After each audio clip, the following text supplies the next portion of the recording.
Hello, I'm Guelda Redman, and this is the Elevating Women in Business podcast, where we talk to women entrepreneurs and business owners and learn their incredible and unique strategies to finding success. Hello, I'm Guelda Redman. I am the founder of the BC Women Business Network and the host of Elevating Women in Business. And today our guest is Cheryl Cook. She is a mortgage specialist with RBC. So, Cheryl, can you tell us a little bit about yourself and who is Cheryl? I am a wife and a mother of two. I have a son who is 7 years old in grade 2 at MEI Elementary, and a daughter who is 5 and she's in kindergarten at MEI Elementary in Abbotsford. My kids are very active, so I'm often in the car running around to hockey, soccer, baseball, dance, choir. So life is very busy at this stage of my life. What inspired you to become a mortgage specialist? I've been in finance for 15 years now. And the first 10 years of that, I was in the branch network. So I started right from the bottom up as a client advisor on the front lineup, got my mutual fund licensed, and was put in the office as a banking advisor and moving up to a financial advisor where I helped with everything from mortgage renewals and credit applications like credit lines, credit cards, loans, account maintenance and investments and insurance. So a bit of everything. And then I did get into branch management. That was ultimately my goal when I started with finances was in 5 years to become a branch manager. And I did spend 2 years as an assistant manager and found that I didn't love management as much as I thought I would. I actually missed the one-on-one time with my clients and being able to track clients' progress and see that you're making a difference and helping them in each other's lives. So when I looked at pivoting to something that was more direct with clients, when I was a financial advisor, I'd always loved the credit side of saying clients need something, I'm helping to fulfill that need. So mortgages was a natural step. I did really well with lending in the financial advisor space. So when I went into mortgages, it was just a really easy, smooth transition, and I've loved it ever since. Wow, that's awesome. So, what made you choose banking? Yeah. So I actually started after high school with a degree focus in education. But after a few years in there, I found the school dynamic was too much. I didn't like teaching in a classroom setting. I'd done tutoring through high school and I loved the one on one coaching and teaching. But the classroom environment with 20 to 30 kids was overwhelming to me. Kudos to teachers out there. It was just too much noise, too many things happening in that environment, and where I couldn't feel like I could actually make a difference one on one. So I switched to a business degree. So I have a Bachelor of Arts in Leadership. And that kind of took me to banking. My sister was a real estate agent when I transferred into banking, and she was working with a mortgage specialist at RBC. She was well connected with a branch network. And she said, you'd be really good in the financial space with your background. And so I went and met with the branch manager and soon after was hired. I started out at the Cloverdale branch. And within 8 months, they were going to be opening a branch in Abbotsford. And that branch manager who I'd originally met with had called me and said, I want you on my team of this new branch. So I was transferred to Abbotsford and I've been here ever since. And it's just been a really great fit. Before I got into finance, I had various roles. So I had worked in retail management while I was at university, Carlton Cards managing multiple stores, and I'd done Ricky's Clothing. And then when I left there, I did a 1-year stint in the nonprofit sector for Langley Hospice Society. And through summers, I had done many summers teaching day camps and youth camps for kids through churches. So a various background, but all of it gave me experience with people from young right to people that are of senior age. And so banking is a really good fit. You help people of all different ages and dynamics. Who is your ideal client? Who do you love to work with? There's a couple. The first one is first-time homebuyers. Because I have that teaching background, first-time homebuyers often don't know a lot yet. So I can really start the ground fresh with the basics of here's what a down payment is, here's what a credit score is, here's the things we need to work on to get you into that home. So I love the educational aspect of first-time home buyers. I also like it on the flip side. I love clients that are downsizing and getting ready for that next stage, and like the boomers that want to stay in their home, but they're not sure they can make it happen. So I love coming alongside and showing them unique solutions of how we can lend to them at low interest rates and ensure we can keep them in their homes as long as possible.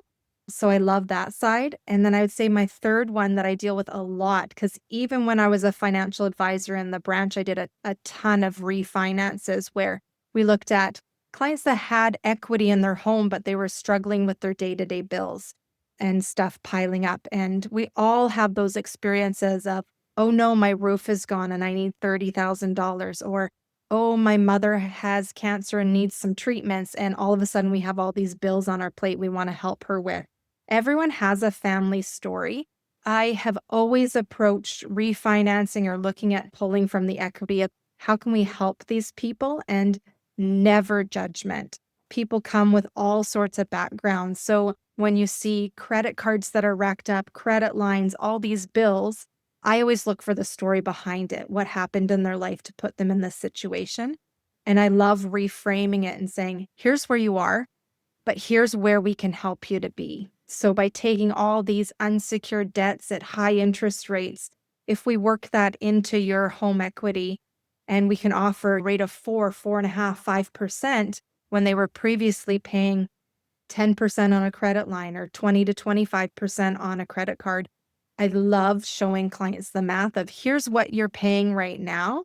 And by restructuring that debt, here's what you're paying today. And just being able to free them of that huge load that can press down on clients of they've gotten themselves in a hard situation or life has happened, and we can come in and say we can help you with that. Let's make payments that are more affordable for you, and let's restructure and see what we can do for you. So I love being solution oriented, so looking at the problem and how can we solve that for clients.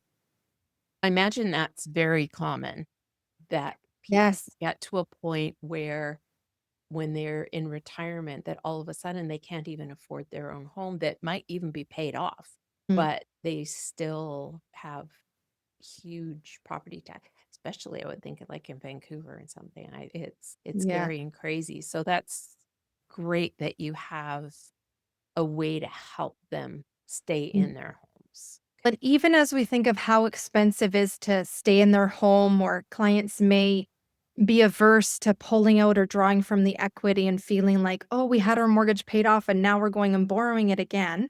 But Mm, if you look at the flip side of the cost of going into some of these seniors facilities, there's ones that have no care. They're literally just a seniors community, and you'll pay $4,500 a month just for a place to live with food provided. But yeah, that you need care. So now you're in an assisted living and you could be paying upwards of $10,000 a month. So when you think of that, oh, we saved $1 million in our life, or our home is worth $1 million. If they sell that home, they may not have enough to live for the next 10 years. yeah. So for us, keeping clients in their home as long as possible is the greatest financial solution for them, because the alternate is astronomically higher, the costs of some of those other facilities. Yes. And you lose your autonomy in a lot of ways as well. So what are some of the key strategies or habits that you would say have contributed to your success? I would say number Business one is my network. So both inside the bank and outside the bank, your network is huge. Mortgage specialists, just like realtors and anyone that's self-employed, are 100% commission based or 100% on their own. So our job is essential that we get in front of clients so that we can provide for our families. So that network is huge. Knowing people that we can support and that support us. So we look for people to partner with, like realtors, lawyers, accountants, anyone that really could help our clients, and that in turn that we could help their clients. So we look at people that we can partner with. That's huge. And it's just a value add for our clients too, saying, I'm coming to help you with the mortgage side, but I see that you need help with your accounting, or you need help with when it's time to sell your home, you'll need the help of a realtor for that, or you Right. need help with. So just being able to say, I have a community of people around me. We're never on an island by ourselves, even though you can feel like that as someone that's self-employed or Mhm. 100% commission where you're responsible for your paycheck. It's really knowing the people around you and saying, we're doing this together. And how can we together wrap our arms around clients? So I work daily with financial planners and investment specialists and accountants. And just that network is huge to be able to help clients because I can't be an expert in everything. 15 years in banking, and I know banking very well, and I know the lending side and keep up on the policies that come down from the government of changes, but I can't keep up with all the accounting changes and all the changes in real estate and everything else. So having that network is huge just for shared knowledge. That's definitely number one. Yeah. Yes, collaboration is so important because then you've got such a wider network of people that could be clients, right? More reach to who you can help. So Mhm. you're not competitors, but you have the same client base, which is the perfect collaboration. I would It say have number two would be my background as a financial advisor. So right? a lot of lenders, they haven't worked on the other side of the balance sheet, we'd say. They've done lending, but they've never looked at the savings component. And I don't think you can look at one without considering the other. Because one of the first questions we always get asked by clients is, should I be paying down my mortgage or should I be saving for retirement? And it's never one or the other question. It's always both. Some clients will be putting 50% towards paying off their debts and 50% into savings. And some may have a different balance of that, but we always look at a balanced approach to saving for retirement and preparing for your future. So having that financial planning background and be able to say, "Hey, let's look at your budget. What can you afford towards your mortgage? What can you afford towards savings? And how can we have a balanced approach there?" But we never want to put clients in a position where all their money is going towards their debts and they literally can't save for their future. So we always want to look at the whole picture. Okay, what is your budget? And budgeting can seem like a big word, but it actually is really simple. It's just saying, what do you bring in income for a month and what goes out? And sometimes it's a discussion of there's not enough coming in for your bills. So you have two solutions. We need to either lower your bills somehow by closing subscriptions that you may have forgot you set up or trying to lower some of your set costs. Or the other side, if your income's literally not high enough to support your bills, how can we increase your income? What can we do there? So, coming up with solutions. And I know working with financial planners, even if clients have a lot of funds sitting there, they might have savings in place, it might be in avenues that they can't access easily, like an RSP where it's locked in or different things. So there's different solutions like managed payout solutions where you can have investments that essentially the money comes to you on a monthly basis. So it builds your budget every month. So just having access to different solutions and different knowledge from a financial advising background helps huge as well. Have you ever had a mentor that you worked with? And how's that helpful to find someone who's ahead of you in your business and can give you that support? Yes, great question.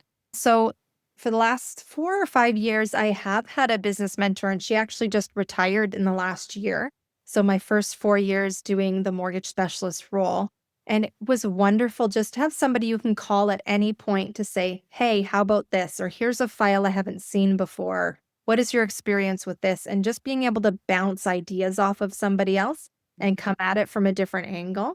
Sometimes when you have a more difficult file, you can get stuck looking at it from a specific angle. So Right. just having someone to call and say, "Hey, here's a file I have and I'm stuck this way." And they say, "Have you looked at it from this side?" So they just give you a different way to look at it, which is huge. I've also had the advice from my manager, who I'm very close with and I've worked with for 14 of my 15 years. We've been connected with RBC. And he gave me great advice one day. I'd called him and said, I'm really stuck on this file or I'm frustrated. And he said, get out of your office and go for a walk around the block. Because sometimes you just need to spend time away from the issue and Yeah. it just clears your mind and you look at it differently when you come back to your desk or back to your computer. So I think having those people who give you ideas and get you outside of yourself, because so much of business, we can get stuck in our own heads. So I think having people that just say, you're on the right track, you're just look at it from a different angle, or hey, just take a break. Your brain is fried right now because you've been sitting at the computer for 7 or 8 hours straight. Just get away from your computer and give yourself a brain break. So I think it's huge. Now that my mentor has retired, we do have a team chat. So I work with about 20 other mortgage specialists in my area. We're Chilliwack, Mission, Abbotsford, Langley area. So we have a team of 20 and it's a team chat. So at any point, if there's something we have a question on, we can throw it to the team chat. And within minutes, usually someone's online and they'll say, hey, I've had that situation. Here's where you can go to. Or so I think having mentors and colleagues equals that you can bounce ideas off of. And it's that I'll help you with a file and you help me with a file. And knowing that you're not alone, you've got a whole team behind you. What would your advice be if there is a woman watching right now and she's thinking about getting into becoming a mortgage specialist? What advice would you give her? I would say number one is pre planning. So I didn't go into year 1 expecting to make $100,000 a year. Do you know what I mean? I think you have to be reasonable when you're starting in self-employment field or 100% commission-based role, that it doesn't happen overnight and there's a groundwork to it. So I knew I had wanted this role a few years before I made the step. So I had already had planning going on in the background ahead of time, knowing this was where I was heading, talking to my network, building up my knowledge base in lending. And so I didn't just jump into it. There was definitely a lot of forethought and planning that went in first. And even that first year, I remember my manager saying, you have no goals this first year other than learning. And I think that was really freeing for me, not having to hit a certain amount of mortgages per year, or thinking I needed to put X amount of dollars on the book. But my whole goal that first year was learn as much as possible because it pays dividends down the road. And I would definitely say for anyone starting out, any education that you can get is never wasted. And it might seem like an investment up front, whether it's cost or time, you're going to a training thing on a Saturday and it's going to be 8 hours. And yeah, that means you're going to be away from your family, or that means you're going to not get to go to that birthday party or whatever activity was going to be happening that weekend. But you do have to make sacrifices at the start when you're starting a business. The other thing would be when I talked about income, it doesn't happen immediately. And we used to say 15 years ago when I started in banking, oh, you're starting a job, think of making no money that first year, or that first year is going to be really tight. And I actually think it's longer. I think if you're 1 year in, you're very short term thinker. I would actually think at least 3 years, and especially in the real estate market because 1 year you could jump in when the market shifts and now there is no one listing or selling or buying, and there's not a lot happening.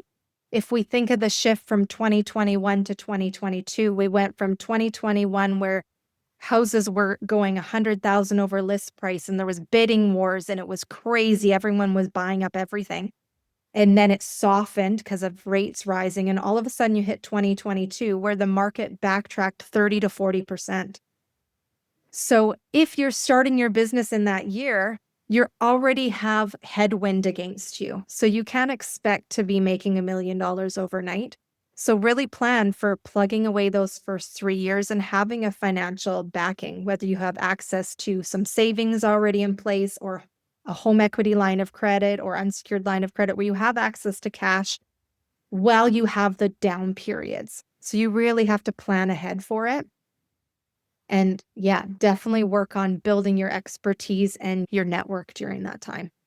Yeah, I was just going to say that's the perfect time when you have the time to Mhm. really work on building the network and meeting those other business leaders that you'll be able to collaborate down the line.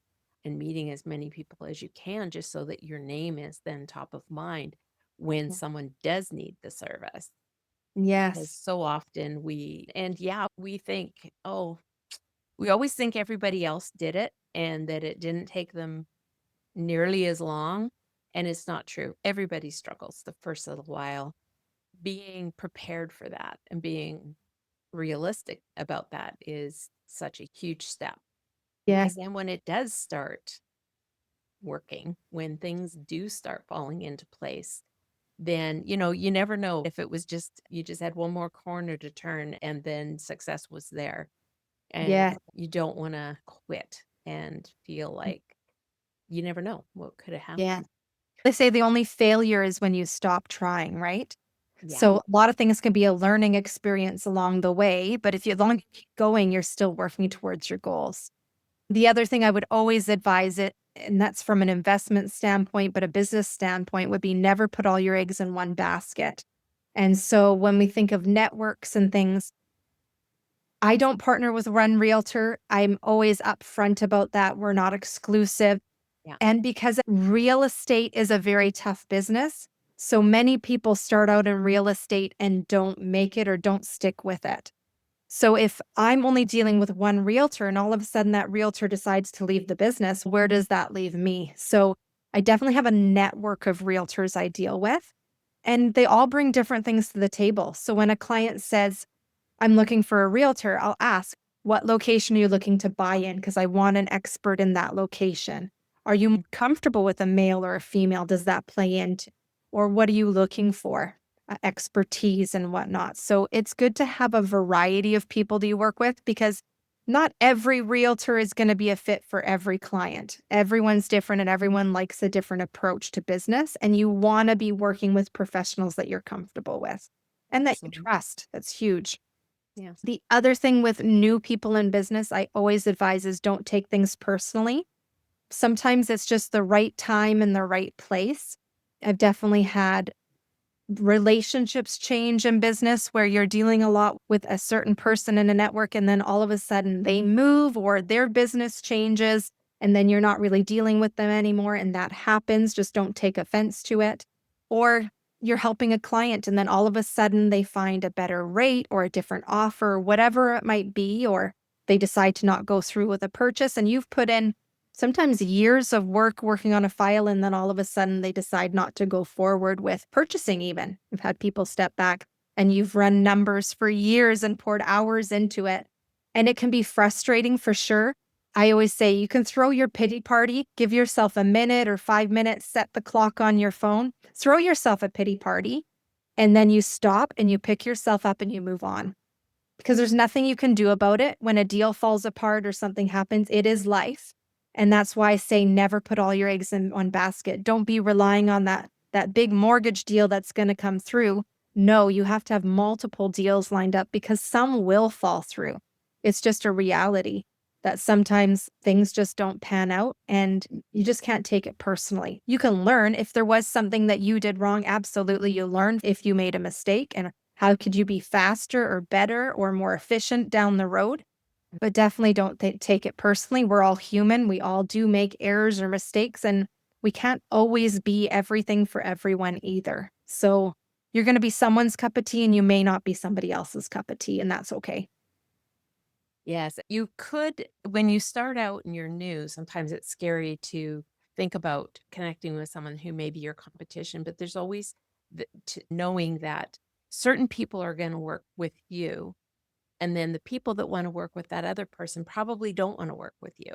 Everybody brings something else to the table. So it's collaborating, working with other people, and just realizing that your people are there. They Mhm, will come to you because you're the person that they're going to want to work with.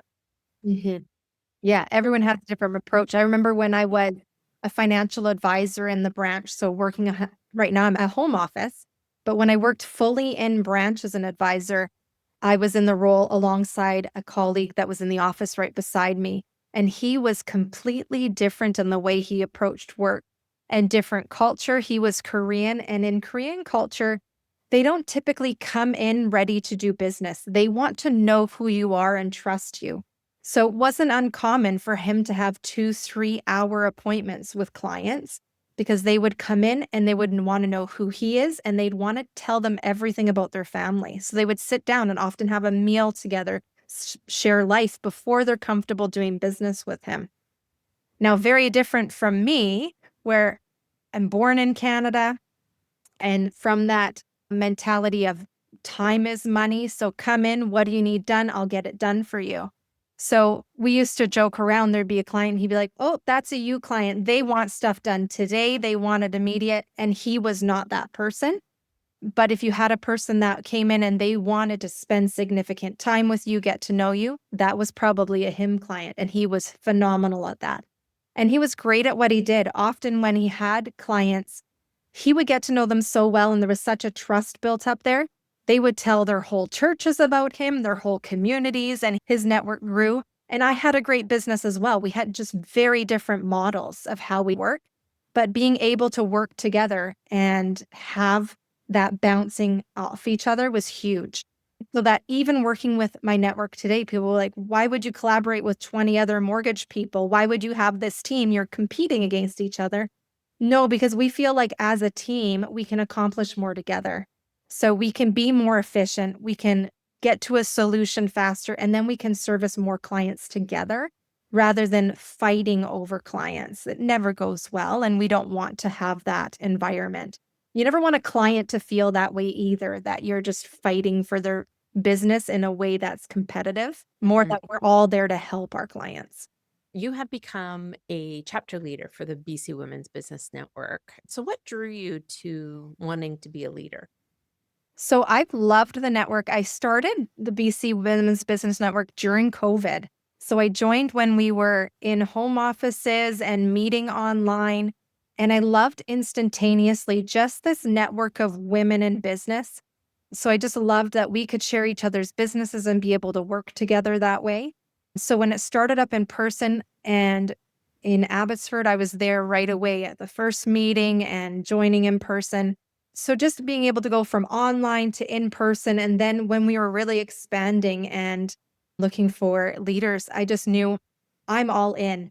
So I might as well be able to take the reign. And yes, it's a commitment, but it's one I was already doing anyway. So I was already showing up each month. I was already connecting with other members one on one for coffee dates or get togethers or chats online.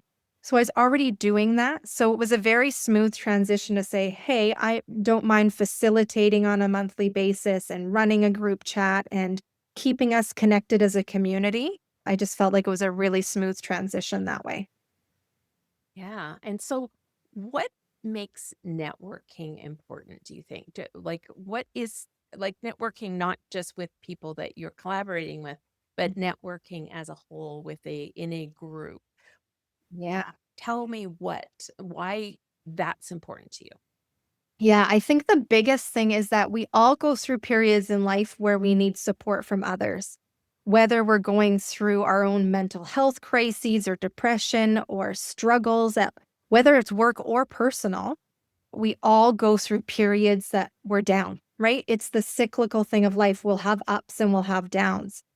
And so being part of a community like BC Women's, it just means that there's times where I'm up and I can be a support to others, offer advice or a kind word or a suggestion or say, hey, I can help with this. And vice versa. I know that when I'm down, there's someone else in the group that's there to pick me up. So it's that kind of community that comes around. And I think we always think of the focal family, but your family can't be everything. And we can't expect our husbands and wives or our kids or parents, we can't expect them to always be the one who brings us up in every avenue of life.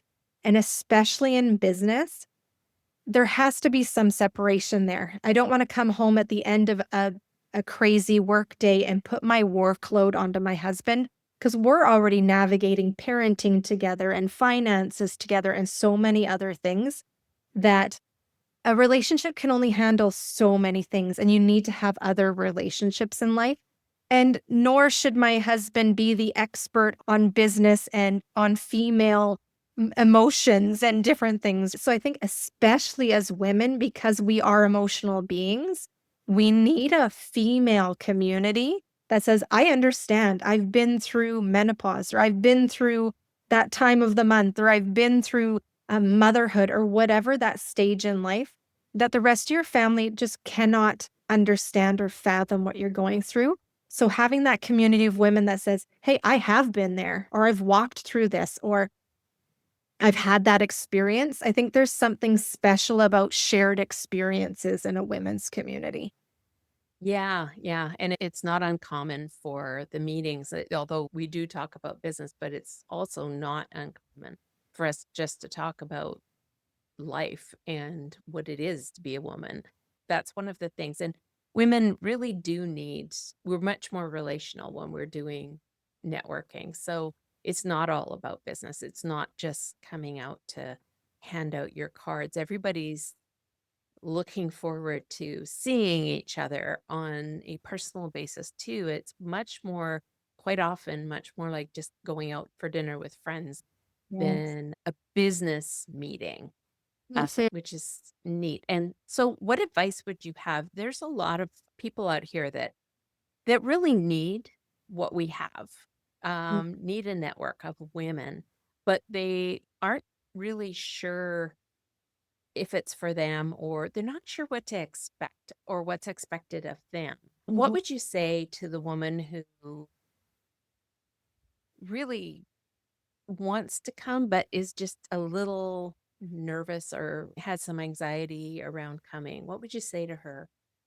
I would say start small, just like I did. So if it's daunting or overwhelming to consider meeting in person, I know that means driving somewhere potentially new and the time commitment, but maybe start with the online meeting. There's always an online one every month. So wherever you are in BC, you can just jump on the Zoom meeting and get to know people online where you're still comfortable. You're in your own home space. You're having your own coffee or tea or whatever you like to drink.